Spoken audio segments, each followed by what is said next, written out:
Today's video is sponsored by Lustre. Man, I have been trying to get my hands on one of these for a minute now. This is the R1 I have today. I am in for the R2 as well, and we will talk about some important differences along the way. I'm going to tell you everything you need to know about this board, and we will talk about it alongside the TKC Portico and the NK65 Entry Edition as well. You ready? Let's go!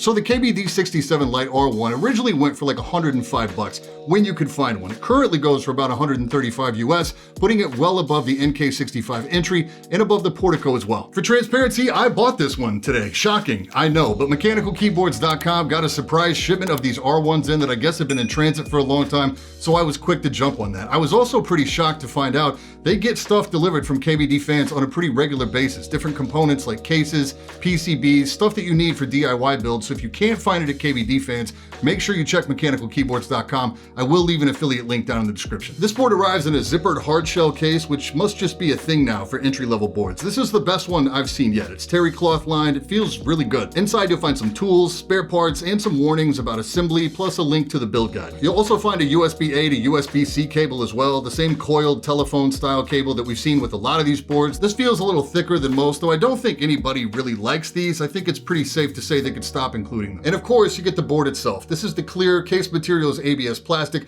The round one comes fully assembled, ready to go, minus switches and caps. I'm not a big fan of this logo on the back, but you're not really going to be seeing it in use. It's honestly a toss-up between this and the Portico badge. I really like the geometry on this case. It is a 6-degree typing angle. It's simple, but the side profile is nice. We do get blocking on the arrows. You get 4 little bump-ons to keep the board in place, and being so light, it doesn't really move around on a desk mat, but it definitely slides around on like an IKEA desktop. It uses its own tool to undo the case top from the bottom, as these are custom screws, T6. Not a big fan of this, but like the Portico, there are metal standoffs sunk in the case, which I am a fan of. One of the potential issues with the NK65 is that after you disassemble and reassemble the board a few times, you run the risk of stripping the threads because those screws go directly into the plastic. Inside the board, we find a layered setup with foam on the rear of the PCB. It's got a good density. It feels like the pour-on strips we see in other boards. I like it. The plate here is polycarb. It's really flexible, does a good job of diffusing the RGB, and the R1, it's a CNC machine version. PCB used here is the KBD67 MK2 RGB V2. Whew, it's a nice matte black. Hot swap sockets are kale. Of course, we have 5-pin support, south-facing sockets, and per key RGB, but no down-firing LEDs for underglow. Cable connection is USB-C. It's left side mounted. It is recessed a little bit. Some of my cables still have the connector visible, some don't. The R1 comes with cherry stabilizers, PCB mount, and they do come lubed from the factory. Looks like a light amount on the housing and a fair amount of higher viscosity grease on the wire. It's pretty much instinct by now to just immediately pull stock stabs and either mod or replace them, but I decided to test these prior to doing a full build,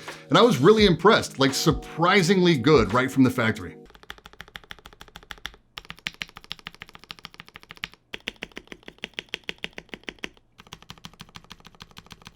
These even arrive pre-clipped. They also include some stabilizer pads in the box if you want. I know the R2 is shipping with KBD's own stabs, so hopefully the quality and the experience will be similar. Word is they start shipping this month. I know it can be frustrating when you're watching videos like this that every time you go to buy something you see, it's sold out or it's just not gettable. I also understand you might be at a point in your budget where $135 for a bare bones doesn't exactly feel like entry level. If you're totally new to the world of mechanicals, I really suggest you check out the Webby award-winning Lustre, the sponsor of today's video. Lustre is a shopping tool and browser extension that consolidates product info, pricing, and reviews from all over the internet and puts it in one place just for you. Say you're curious about mechanical keyboards and you want to keep it on the real budget end. Lustre goes to work and shows you the top 5 best reviewed options under $50. You can see the price points, the sources they use to pull the review info, as well as any scores or awards. You can dig a little deeper by clicking through to read or watch the reviews from places like ratings.com, Tech Gear Lab, even Reddit threads. Plus, you can compare prices from the major online retailers as well as be alerted to sale prices. It's not just peripherals either.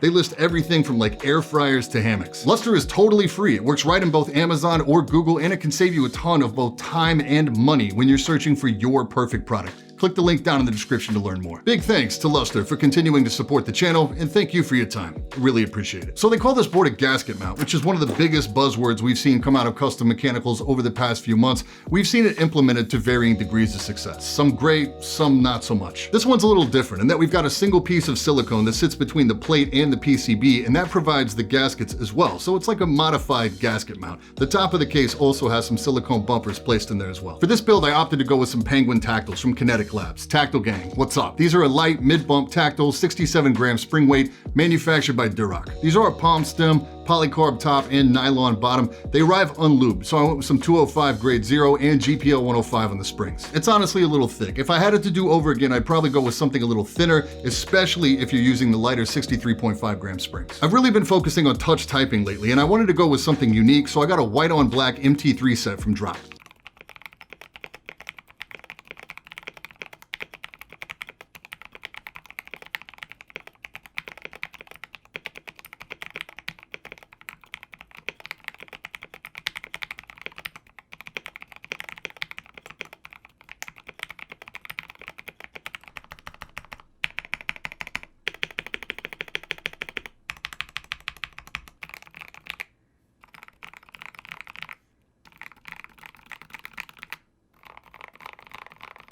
So wow, I really have very little negative to say here at all. This might be one of my favorite board, switch, and cap combos I've heard in a while. I mean, my only bit of feedback is that you'll probably want to revisit the stabilizers if you're going to run them long term. The left shift did start to pick up some tick on the right side just after a few days of typing. In terms of the typing experience, the modified gasket mount they're using here does not provide the same level of flex that we see in the Portico, but unlike something like the Salvation, it's not really apparent while you're typing, especially if you're not hammering on the keys. Like the Portico, it's a really dampened sound and a really comfortable typing feel, and I don't get a lot of case resonance or hollow sound. But the Portico has like a muted, plasticky sound. It's really clean, but it's kind of lifeless. Pretty much regardless of your switch or cap combo, it manages to take the thawk out of some of my thawkiest switches. And the NK65 has that big, deep low-end thawk, which I personally still get a bit of here. It's probably helped out by that MT3 profile, which I've really been enjoying for typing, not gaming. It is close, but I think I'd personally take this over the Portico for two main reasons. Number one, KBD fans really knows their way around how to manufacture a keyboard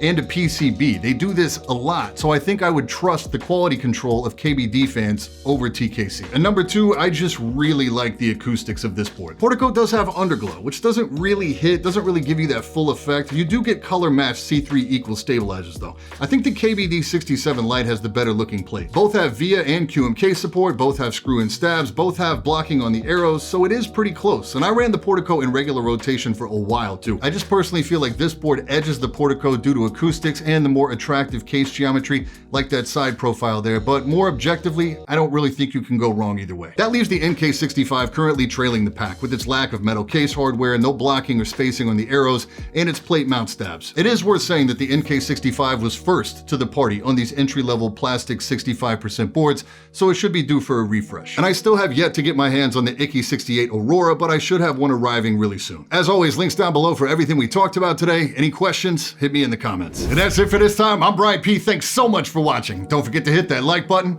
hit that sub button, and until next time, stay up.